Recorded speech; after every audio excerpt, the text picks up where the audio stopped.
enlightenment ecosystem, literally enlightenment itself, in your own home, wherever you are. Proper customized spiritual service helping you to complete with your life negativity. Withdrawal from life, self-hatred, self-denial, self-doubt, so much of tiredness, laziness. We can support you, aligning your diet, your attitude, your aptitude, your understanding about life. We can help you with everything.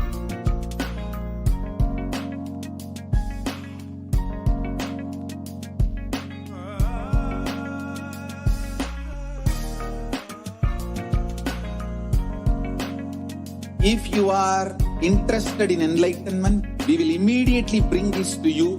If you are not interested, we will explain the whole science, inspire you and make you interested in enlightenment science. We need to cater this enlightenment science to the whole world wherever they are, because enlightenment is the birthright of all human beings. Kailasa is responsible to provide that to all human beings.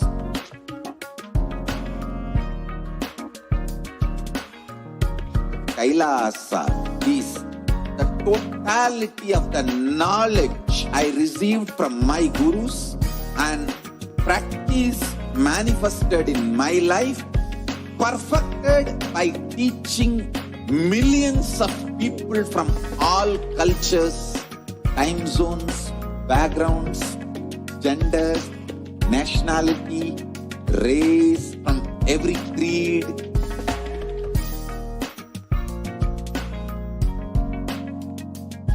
So this absolutely perfected knowledge available to you, served to you in your home, without even you moving out of your couch, free of cost.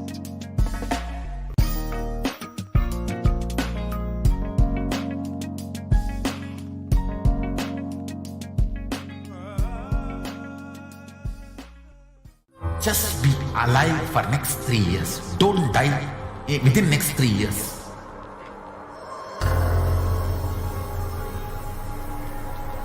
Just don't die within next 3 years. Be alive. Somehow be alive. I'm working sincerely. I will reach you somehow. Somehow I will reach you. It's my commitment to humanity.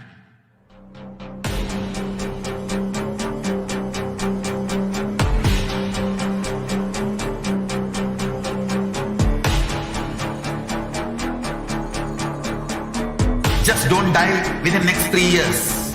I will reach you wherever you are, whichever corner of the world you may be. I will reach you with enlightenment. You manifesting the space, state, powers, being Paramashivoham.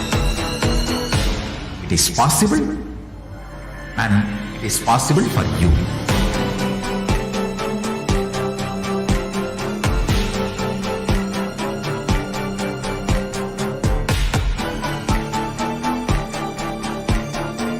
Paramashivoham will reach you with enlightenment science. I know he is going to do the job. Just nothing else. What I mean by the word e-Kailasa, listen intensely. Enlightenment ecosystem, literally enlightenment itself, in your own home, wherever you are. If you cannot come to Kailasa, it's okay. Kailasa can come to you. Kailasa coming to you is e-Kailasa.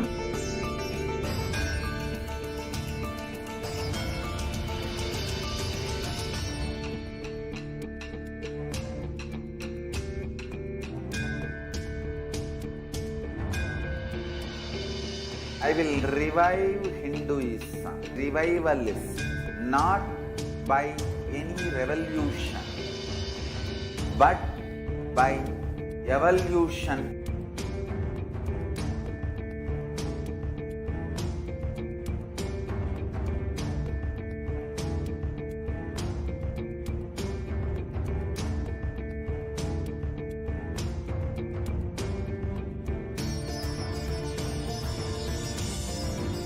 And setting model community.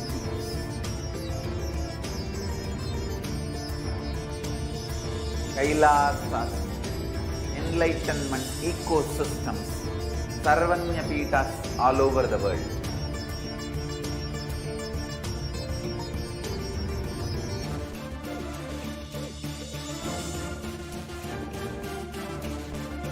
All powerful cognition, knowledge, only when you live, power manifestation and possibilities manifestation happens. It's a fundamental truth.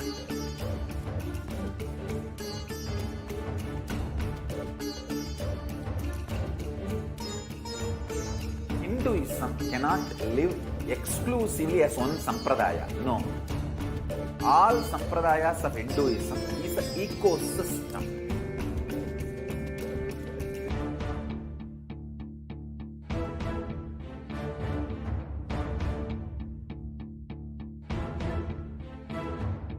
So don't keep quiet thinking that if one sampradaya is attacked, only that sampradaya is going to be affected. All of us are ecosystems.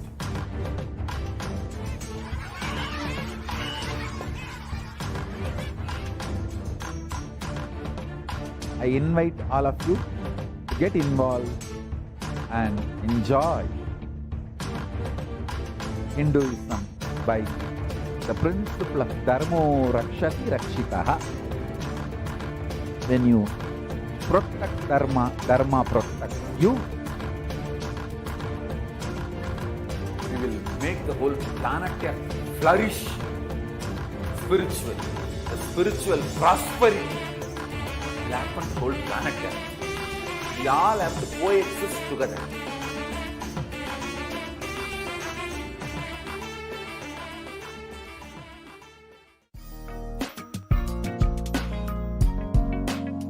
We get you health. We get you ability to build beautiful relationships in your life. We get you direct spiritual support, and we make sure you become wealthy.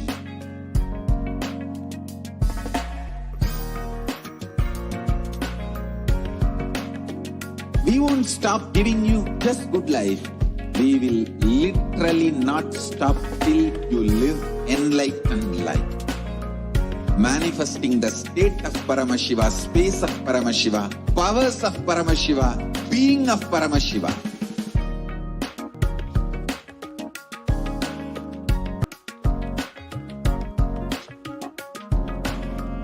Whole world should become e-Kailashians. I want the whole world to know Hindus have something great to contribute to the world.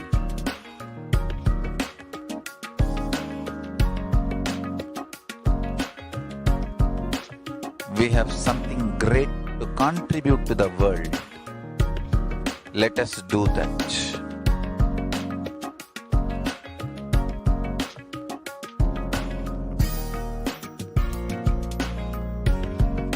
E-Kailasa is proper customized spiritual service helping you to identify your root patterns of suffering.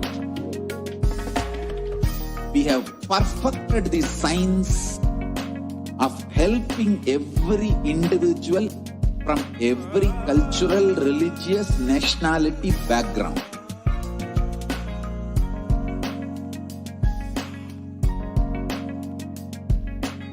You will have lowest reactionary assumptions, highest awakened response, alive response for life continuously.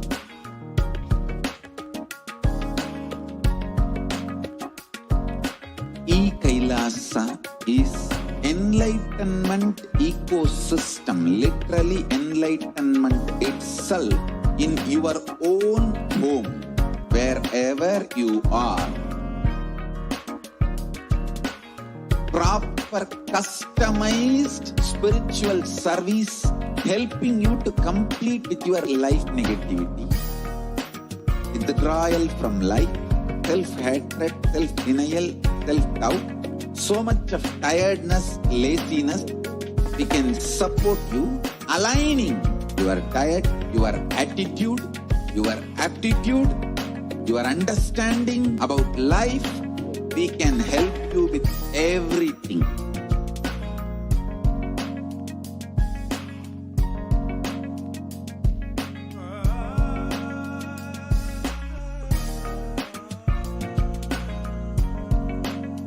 If you are interested in enlightenment, we will immediately bring this to you. If you are not interested, we will explain the whole science, inspire you and make you interested in enlightenment time. We need to cater this enlightenment science to the whole world wherever they are, because enlightenment is the birthright of all human beings. Kailasa is responsible to provide that to all human beings.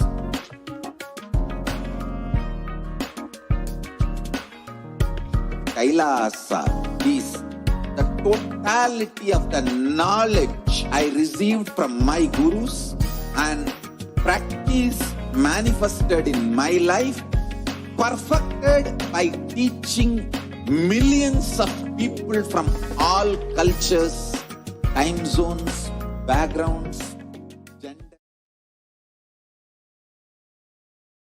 Nithyanandam Paramasukadam Kevalam Jnanamurtam Dvandvatitam Gagana Sadrisham Tattvamasya Ekam Nityam Vimalamachalam Sarvadi Sakshi Bhutam Bhavatitam Triguna Rahitam Sadgurum Tam Namami. Nithyanandam, welcome to each and everyone that are watching us right now after a powerful manifestation of the Shaktis from the space of oneness with Swamiji himself. Now, we are joining all of you to share with you all about the World Humanitarian Day today, it being the World Humanitarian Day 2021. We are joining with all of you to share with you all about the World Humanitarian Day. The UN has declared this day. Theme for this year is about the human race for climate change. The climate crisis in today's world is something in a very, very unimaginable level. And all the leaders, world leaders, thinkers, opinion makers, decision makers are striving to how to combat with this climate crisis, but not knowing what exactly is the way out of this maze. And the whole humanity is in dire need of a solution for this whole climate change crisis. While there are so many leaders and so many opinion makers who are trying to tackle the cascading effects of the climate change, the disasters, poverty, animals dying, and people dying, homes getting destroyed, and so much of economic crisis that are happening around the globe, along with the pandemic, climate change has taken a huge toll on humanity globally. Now, there are so many solutions that people are trying to apply.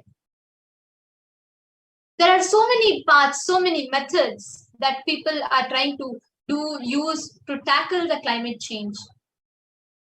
The Supreme Pontiff of Hinduism, Jagadguru Mahasannidhanam, His Divine Holiness Bhagavan Sri Nithyananda Paramashivam, having taken the responsibility of the superconscious breakthrough to the humanity, out of his extreme compassion, the avatar as the cosmic descent, Swamiji has revealed, Swamiji has worked for more than 30 years tirelessly to combat this climate change crisis using a very unique, very powerful, and a clear scientific solutionary methodology. In this segment, we are going to take you all through what is this climate change crisis exactly, and what exactly is the solution that the Supreme Pontiff of Hinduism has revealed to the world, has worked for more than 30 plus years to combat the climate change crisis. So, Kailasa, the climate emergency which is there right now faced by the world, Kailasa has taken the responsibility to heal and protect the entire world. And this reminded of what the Supreme Pontiff of Hinduism always says, that Kailasa has the spiritual responsibility for the welfare of the whole globe itself. That is why Swamiji has started various initiatives for 26 years now, starting from No Hungry Human to where the vision of Swamiji being not a single human being, or in that case, any being should go hungry. So where you can see that to this day, billions of free meals served and continuing across all the Kailasas around the globe. And to discuss this today, joining with us is also Manitya Swatantra Priyananda, Nithyanandamma, Nithyanandam, Brahmacharini of the Nithyananda order. She is also joining with us to share with us, to speak and share with us on this climate emergency and Kailasa's spiritual solution for that. yes, Nithyanandam. So this is a very important day, and as you were sharing now is looking at many different solutions, and basically we need to really go at the root of the problem, not just looking at the external consequences that we see, but understanding why we have manifested this. Because as Hinduism declares, one of the fundamental principles is I am responsible for the reality that is experienced. And so we need to start looking at what is the root of the problem and addressing that, and taking the responsibility as a society coming together to change that. And so one of the fundamental also principles of cosmic principles, Hindu principles, is always operating from the cognition that the entire world is my family. And from that context, taking the responsibility and deciding to do what is necessary to create a better future for all beings, where all beings can peacefully coexist in a non-violent way. So together we can make this change happen. Yes, ma'am. Like you beautifully quoted from the Maha Upanishad, the 6th chapter, Vasudhaiva Kutumbakam, the entire world is my family. That is a fundamental principle, that is a fundamental cognition that every Hindu is operating with, because Hinduism declares that the whole world, all the sentient beings in the whole world is part of our family. Actually, before going into this subject, going into what Swamiji, how Swamiji envisions as Kailasa, and what is the stand Kailasa takes as by taking the spiritual responsibility for the whole world. Before we dive into that, I would just like to share a few words about the climate crisis that we are facing today. I'm very sure that all of us, this is not some new subject for us, because day to day, all of us are being severely impacted by this. Heat waves that comes only once in 4 years is happening almost within every few weeks now. Floods are happening all across the globe. You all might have read the news that Germany had one of the worst. So many in China recently floods happened, and earthquakes are hitting in so many places. Tsunami warnings are being given. Volcanoes erupting, and what not. Just in the time span of last 2 years, we have already lost trillions of beings, trillions, including the animals, including the plants, including everyone, whether it is in the wildfires or whether it is in the floods, is in the earthquakes that are happening, what not, heat waves, how many beings, almost so many species are in the verge of extinction, not just endangered, but extinction itself. And another big issue is, even as governments, even as people are trying to tackle one impact of one disaster that is happening, or impact of one crisis, there is another. Just like how the whole pandemic began and took the whole attention of the humanity was focused on trying to tackle the pandemic, this climate change crisis took a huge toll on planet Earth. And this time, not just the economy, not just the GDP of the whole world, but even the consciousness of the whole world is beaten down to such a level that hundreds and hundreds of people are having so many mental health issues. People have given up hope. People are contemplating on suicides. People are insecure about what their future will be. Actually, while right now, if you see, we might be very aware that the pandemic, how the pandemic has taken a toll on the entire humanity from 2019 end. It started to now, just last 2 years, not even 2 full years, but like maybe 1.5 years time span, it's already has changed the very norm of the humanity itself. What we all know as the modus operandi of all human beings is today very different. This is not what we knew as the world just a year and a half before. But amidst this, while the pandemic is already there and already so many governments are thinking how to combat it, whether is it the vaccination is a solution, or how exactly to prevent it, whether the lockdowns can be imposed without the economy being impacted. Well, these are the thinking. There's one huge impact that is also being caused by this climate crisis that the entire world is facing today. People might blame saying, oh, plastic has increased.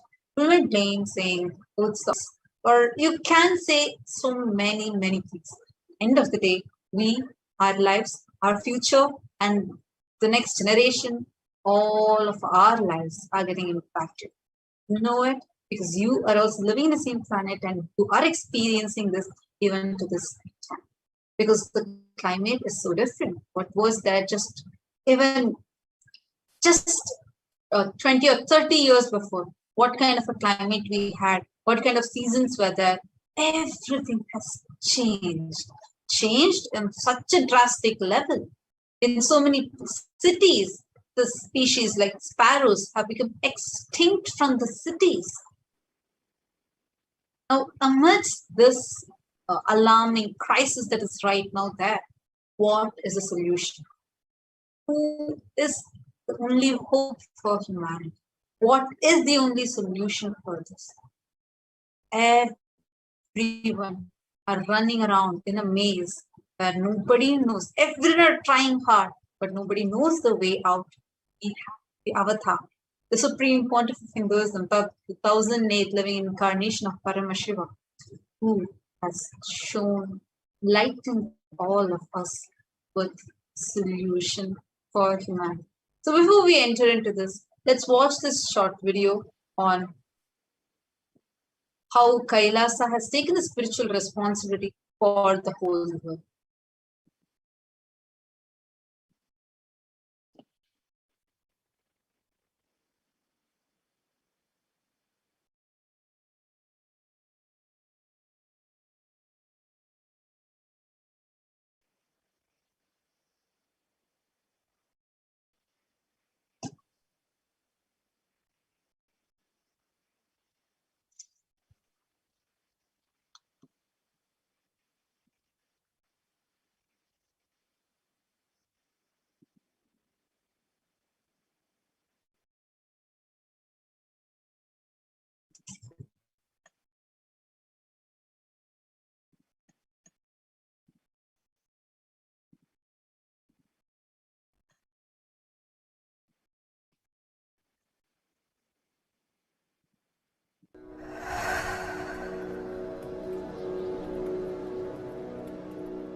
Kailasa, responsibility of uniting the nations for ancient heritage, uniting nations for ancient knowledge and scriptural storing, uniting nations for ancient sciences, uniting nations for animal rights, uniting nations for children and youth, uniting nations for enlightened beings and avatars, uniting nations for feminine empowerment and gender equality, uniting nations against lawfare, uniting nations against persecutions and genocides, uniting nations for global peace and religious harmony, uniting nations for mental health and development, uniting nations for monks and nuns,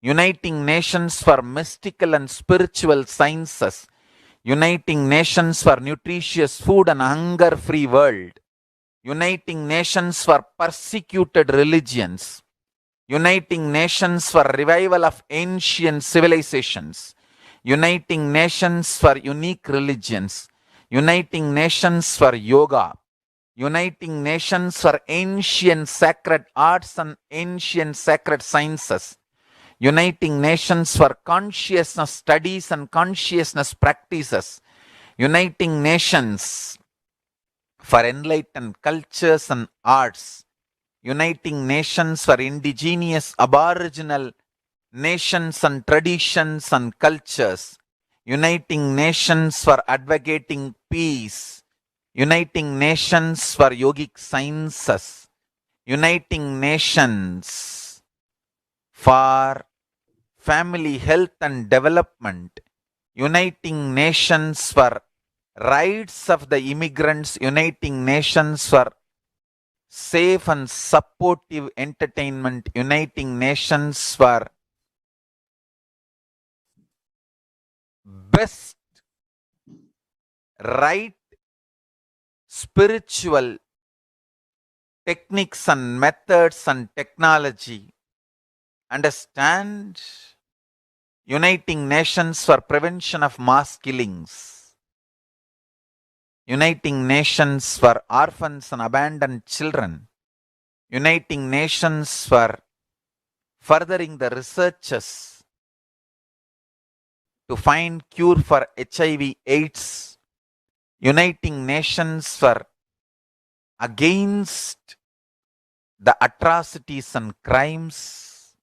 We are working in all this line, and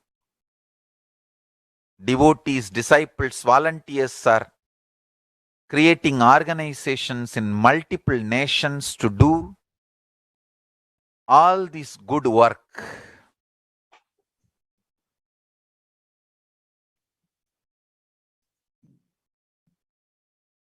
Like the Supreme Pontiff of Hinduism has beautifully revealed, Kailasa has taken the responsibility, spiritual, social responsibility in every level to lead the humanity or to a better future, to create a peaceful, blissful, and a happy coexistence amongst human beings, humanity, and all the beings living on planet Earth. So today the theme given by the United Nations for the whole world, for this World Humanitarian Day, is about this climate crisis, how all of us have to come together, the whole for this climate crisis.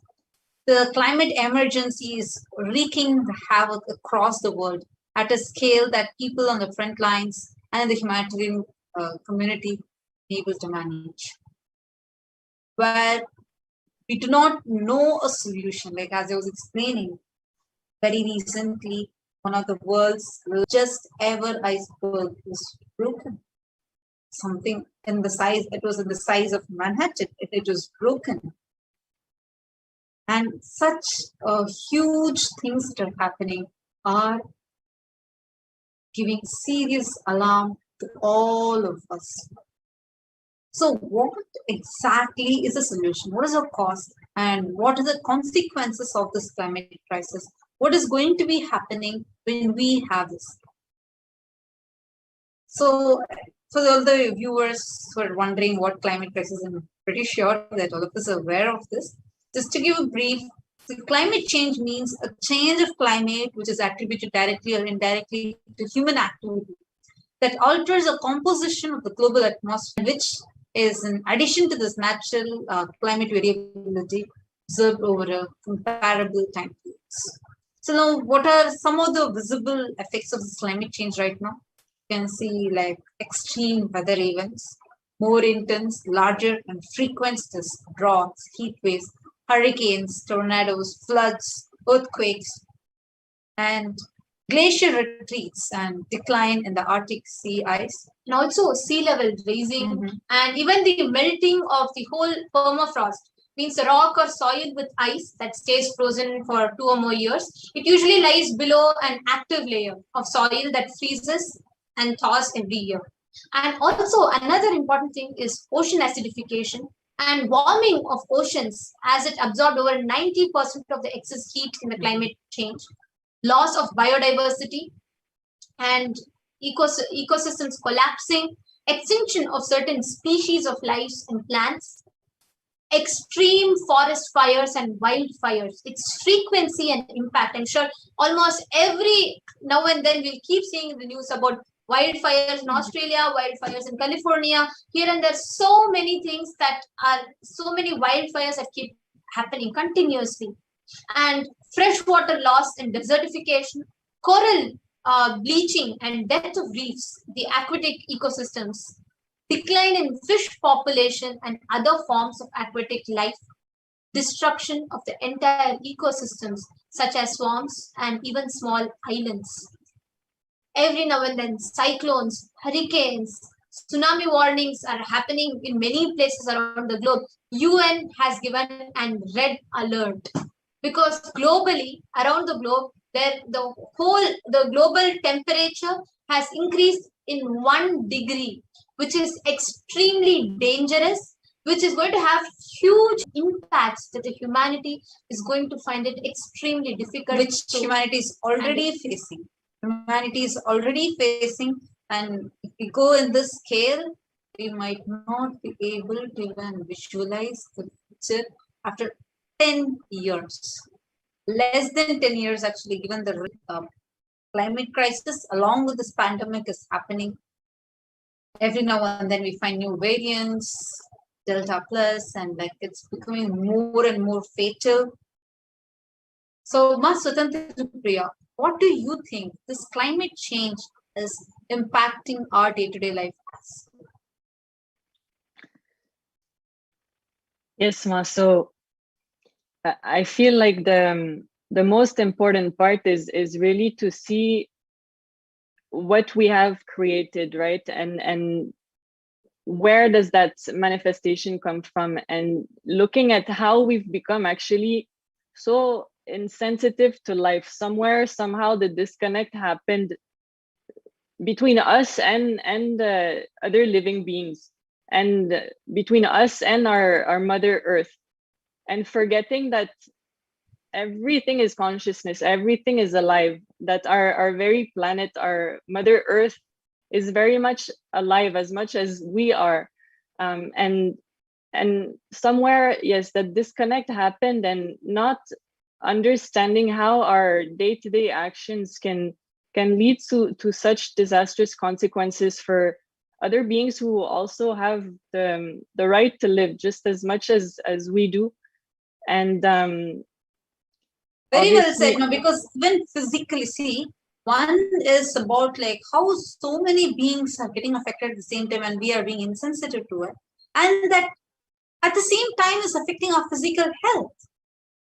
See the way the amount of respiratory disorders have increased to such a level where now air needs to be brought. I remember 5 years before this used to be a meme that if we go in this scale, we have to start buying air.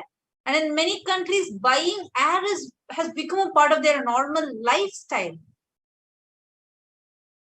So yes, see what level it is impacting us. And how many of us can go, just if you were even 10 years before, you would have gone and you will be able to experience the chilly weather of Ooty.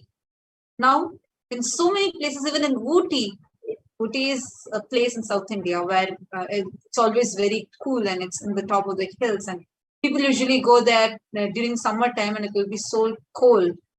Even there, there's a huge temperature difference.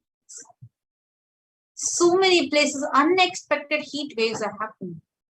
This is impacting our mental and emotional. Not just in limited to diseases as such, even day-to-day food being available for people.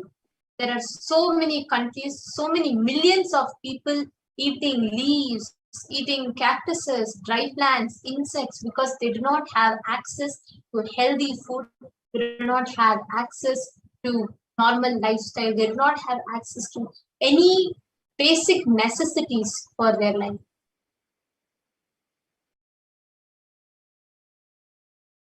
So you can go ahead, Maswati. And so the world now is looking at sustainability pioneers, individuals who are going to come up with the solutions to the problems and giving the objectives also for 2030 and how we need to find those solutions that will enable us to reduce the carbon footprint, and so that we can come back to the natural way of living. And it's quite shocking to see how, as a society, when we see all this crisis happening, how we become so used to it as if it was normal, right? But it's time now to really look at the solutions that are going to be sustainable, so that we can come back. We all have that innate ability to recreate a world, the ecosystem where all of us can thrive and reach the highest peak of our possibility while respecting each other. And so that is already there. And Hinduism has the solution, because actually we don't need to reinvent the wheel. We don't need to think of new ways, new technologies, new solutions. The solutions are already in the Hindu scriptures, and all we need to do is organize it, which the Supreme Pontiff of Hinduism is doing through the Nithyananda Absolutely. I'm actually, yes. Because why it's so important, just to highlight that, extinction of all life, catastrophic impacts on Earth and all living systems. Actually, it is predicted that if we do not take an urgent action before 2030, in a decade, I think about 9 years left, temperature will increase 1.5 degrees Celsius. When that happens, the climate change, the impacts of climate change will not be reversible. We're already seeing how the impacts are right now itself, and how this is exponentially worsened just in the last 3 years. And especially in urban areas where it's often very hard concrete structures and not so much green spaces available, there's a huge amount of heat built up.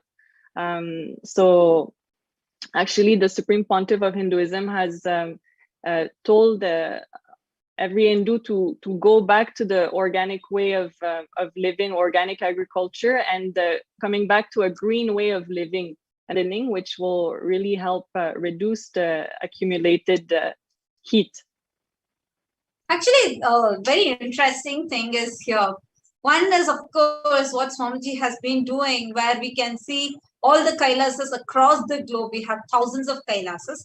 So many Kailasas have already started the organic farming and doing vertical gardening, and also completely going green, where you don't use plastic, you do not use anything else, but all completely green.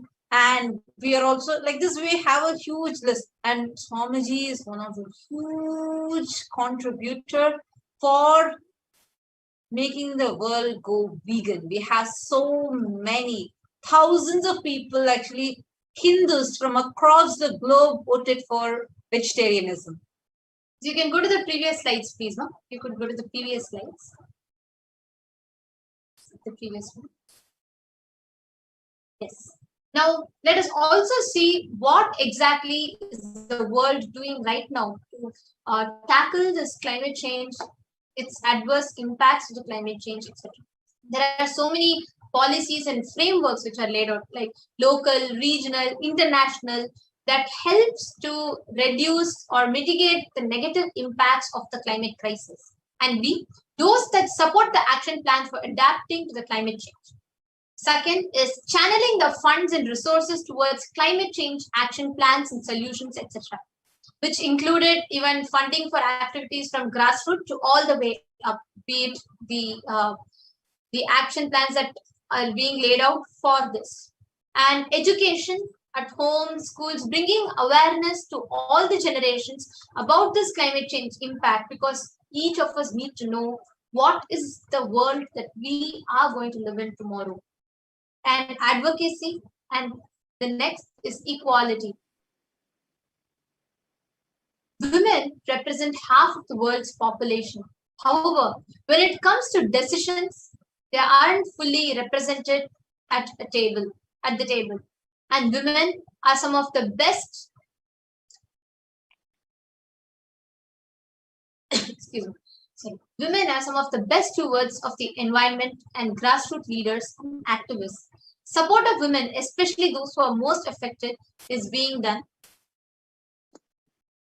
The next slide.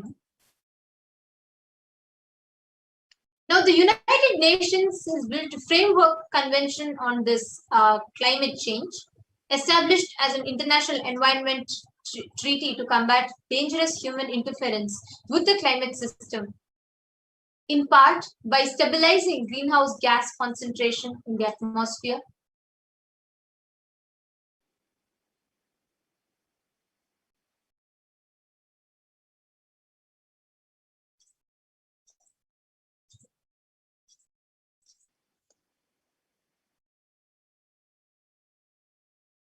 Sorry for the technical glitch.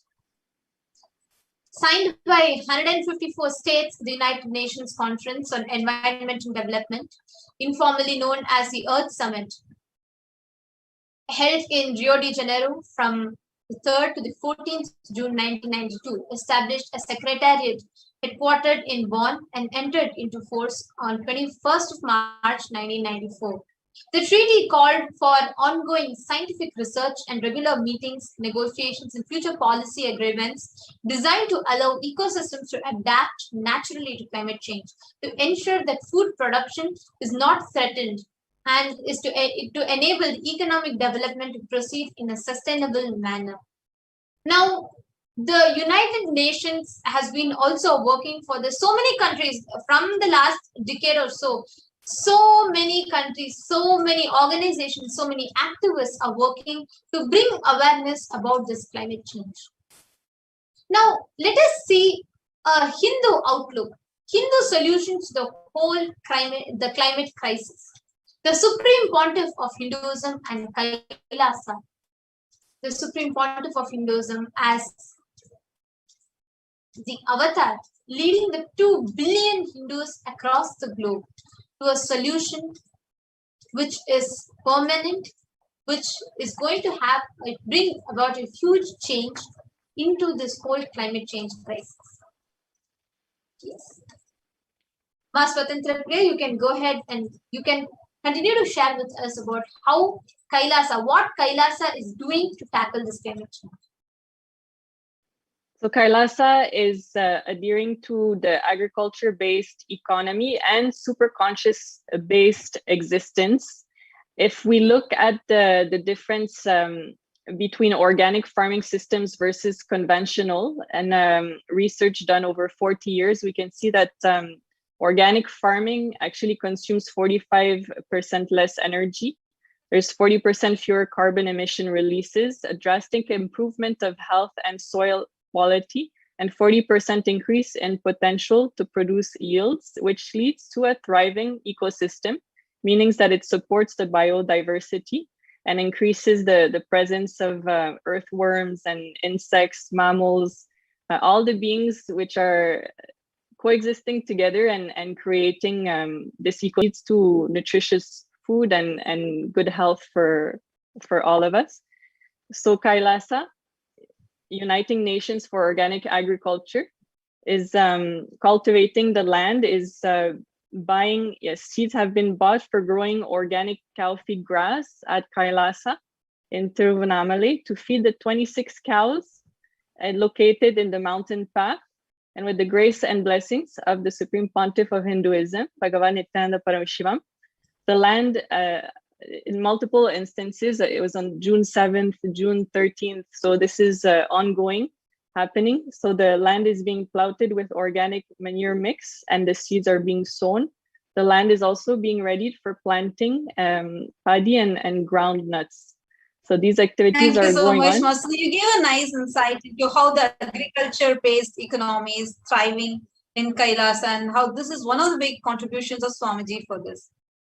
Actually, this brought a very beautiful point. You were mentioning how the way the Hindu way of agriculture also encourages more earthworms, more for other beings to thrive. This is a very important point. I would just like to highlight it here. Climate crisis. Did you all know? One of the main contributors for this climate crisis is the meat industry. The largest carbon footprint is from this meat industry. In Kailasa, the very main objective is where ahimsa paramo dharmaha. Ahimsa is the highest principle. And we all are taught to live as all beings, not just human beings, but all the beings are equal. Very recently, I saw a news where it was talking about how a huge number of chipmunks, I think about 600 chipmunks, were ordered to be killed. And same 500 camels were ordered to be killed, slaughtered on the same day, just because 2 of them tested COVID positive. But is that the same thing we do with the humans? Obviously, no. It is not. So the next question might pop up, but how are all beings living together and having a peaceful coexistence even linked with this climate crisis? So in the science that we were learning when we were young, there's this concept called as food chain. Do you remember, like how we say, like how one animal is dependent on another animal? Yes. So like, for example, when we say, okay, like let's say what will happen if a bee disappears all of a sudden from the planet?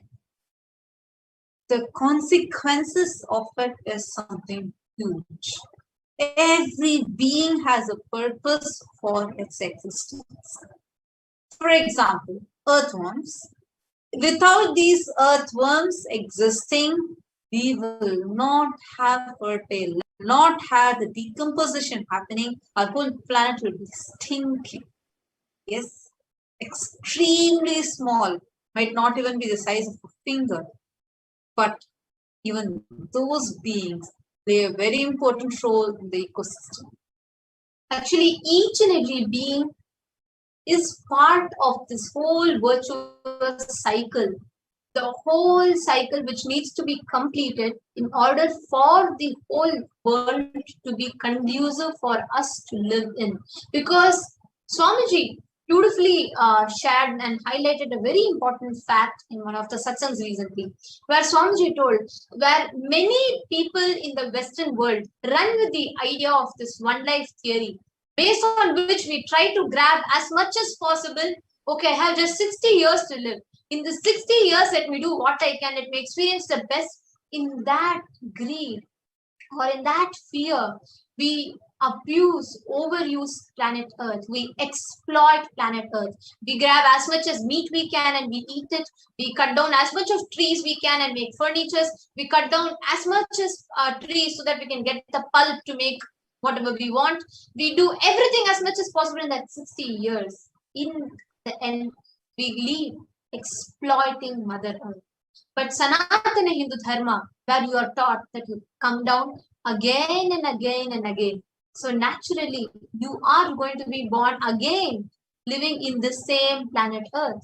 Our very fundamental principle is not exploiting, it is enriching, where each and every being, this principle of coexistence, it is not just, oh, okay, let me just go share with my friends, that is what is coexistent. No. Even a small ant that is crawling on the ground, keeping the whole ecosystem alive, be it nature, be it the trees, plants, be it water, be it animals, be it insects, birds, everything. We are taught to coexist. Kailasa is building the ecosystems around the globe to create this peaceful coexistence amongst all these sentient beings, not just limited to human beings. It is Kailasa's responsibility to revive the ancient Hindu sustainable way of living as it was once lived in ancient Hindu kingdoms. When Hinduism was lived in 56 deshas, we had one of the most best thriving economy. We contributed, Hindus contributed, the Hindu nations contributed to over 64% of the GDP, and we were one of the most successful, most progressive economy. We were extremely successful, and still we were able to make a living without harming Mother Earth, without exploiting nature. The next slide. And the Supreme Pontiff of Hinduism has also encouraged communities to come together to recreate this way of organic living around Shiva temples, also recreating the way of life from the ancient kingdoms, and like the Kumari civilization, Pandya and Chola cities, and recreating those kingdoms in the shape of a mandala, so all the community together.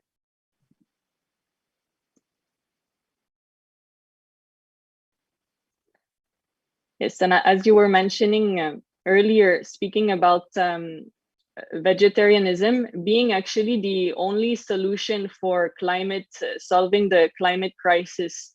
If we actually look at the statistics, which are very alarming, 51% of worldwide greenhouse gas emissions can be attributed to animal agriculture, specifically cattle, buffalo, sheep, goats, camels, and pigs, which are raised and killed for food.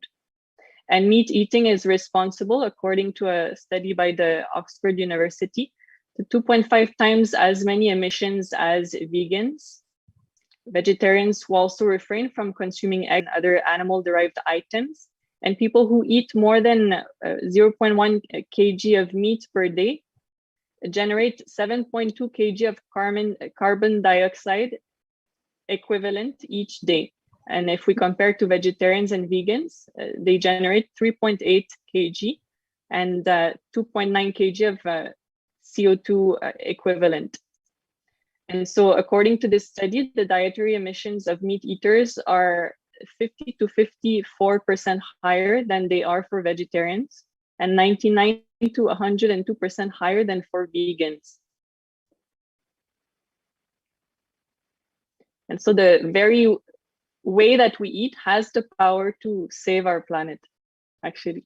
And we have a short clip here that we're going to play.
I remember after this voting was conducted and all the Hindus across the globe had decided, I think more than 90% had decided, more than 80% had decided that no, meat eating should not be there and everyone should go completely vegetarian. Actually, Hinduism is a great visionary for humanity and is fortunately still available.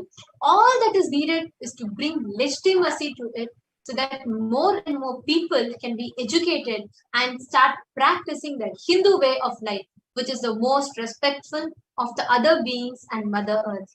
Becoming Hindu is a solution to global warming. Becoming vegan, becoming vegetarian is a solution to global warming.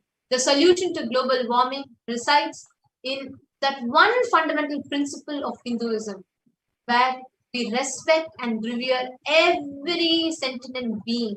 We respect and revere each and every being as consciousness, as divine. We do not harm, we do not kill. We function based on the principle of ahimsa paramo dharma. Actually, this not just stops, see, one important thing we need to understand here, it is not about as a moral or like as a moral value, like just a principle for you to live, but it actually impacts the world. It's not for, oh, you have to be non-violent, so you should not kill. No. Scientifically, you killing another being is going to impact your climate and affect the very planet that you are living in. We are seeing it today. Understand the inner violence does affect the outer space. How you are inside does affect the outer space. If you carry that violence inside you, we actually here, I remember of one, I think like a, let's say like a power that Swamiji had given to all the Gurukul kids, where we used to do the stalking with rose plant. Paramahamsa Yogananda used to do this, where every day he'll talk with the rose plant and the rose plant would be without thorns. See, roses, as we know, why do rose plants have thorns? To protect themselves. Because they feel they can get violated from outside. But what if you promise, you give them that secure feeling? They don't need to feel that insecurity because they are never going to be violated. When you drop your violence and with that space, when you talk to the rose plants drops its thorns. And as the rose plant drops its thorns, you can very clearly see there won't even be a mark of that in the plant. So that shows how the nature responds to your very thought. So when your thought itself is established in that non-violence, nature responds to it.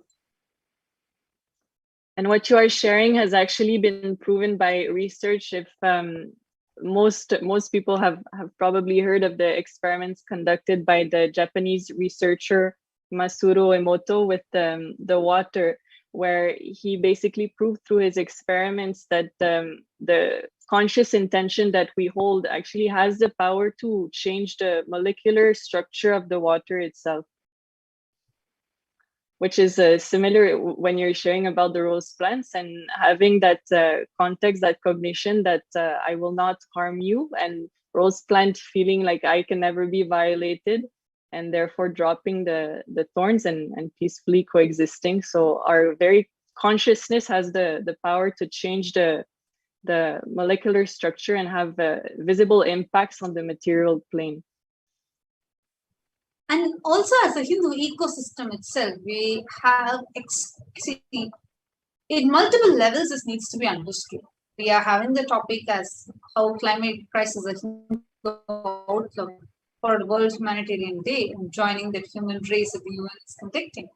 What we need to understand, what we need to realize is that the only solution for the climate crisis is Hindu lifestyle and revival of Hindu enlightenment ecosystem. So I'll give you one example. 2004 tsunami, all of us are aware of it.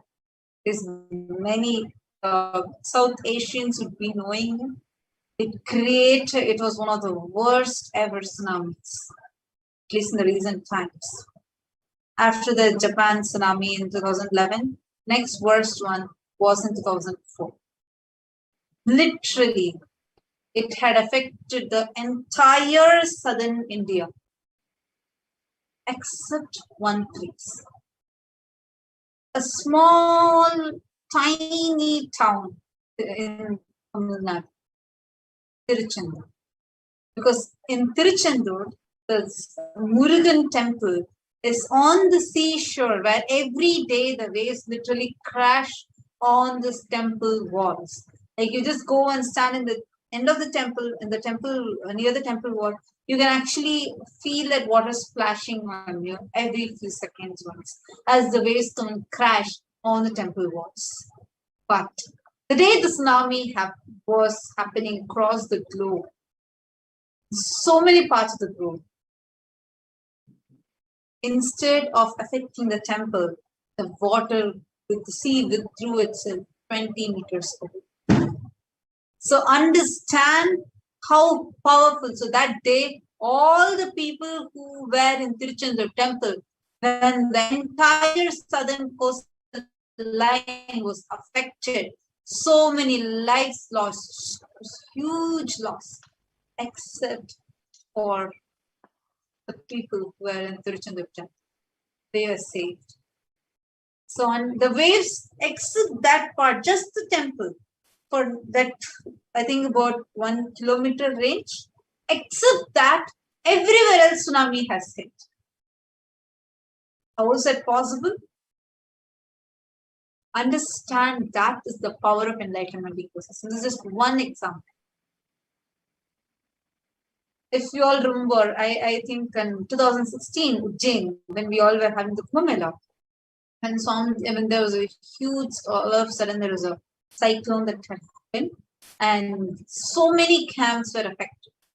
In our camp, Swamiji just went and put his foot, like he just went and stood, and like you could actually see like the storm happening less than half a kilometer away. You could see that whole like brown colored storm happening, and Swamiji just stood and looked through his third eye at it, and it actually took a turn, except for all other campuses got affected. So many lives were lost. So what in an enlightenment ecosystem, how starting from how all of us coexist, a peaceful coexistence, where we all together coexist to such a level where we all realize and we all say that I will not violate you, you cannot violate me, no one can violate each other. And that way, all the beings coexist. That actually enables the whole nature cycle to function. Understand, when our body can, even if there's a cut, even if you do not put a band-aid, you don't do anything to it. When our body has its own intelligence to heal itself, is nature not intelligent enough to give specific beings in each place? Nature, if you leave it as is. Ganga got cleaned by herself when the whole India was in lockdown, which was crores and crores of rupees project. Ganga cleaned herself. Like how Swamiji said, she just needs 3 days without anyone adding more dirt. She will clean herself. Same way, nature is intelligent enough. It is we as humans going and exploiting the nature, which is the problem. Even if we respect all beings as equal, respect the beings. Revere, you should see, if you've seen how Swamiji sits, even if he goes and sits on a chair, he reveres, goes down to the chair and reveres.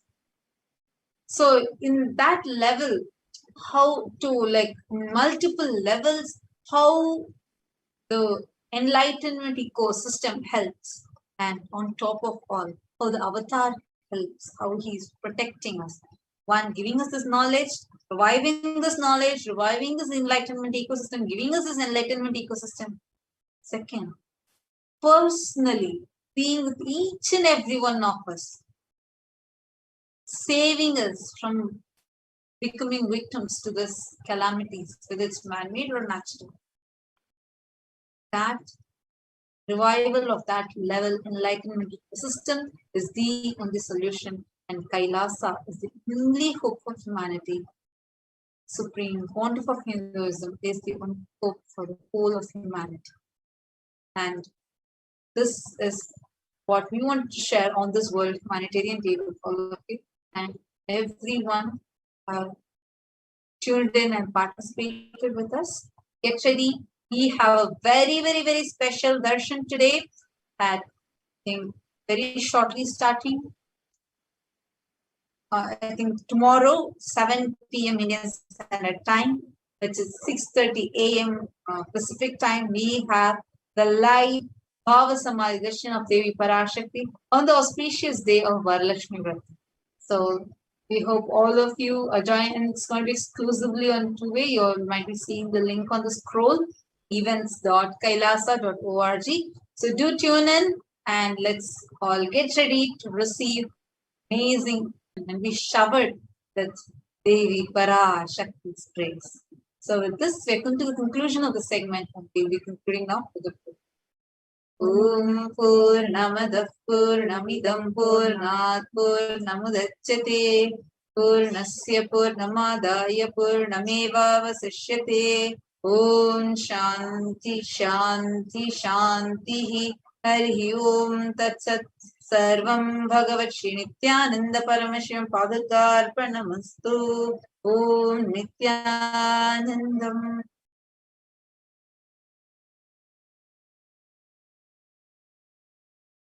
Thank you, Nithyananda.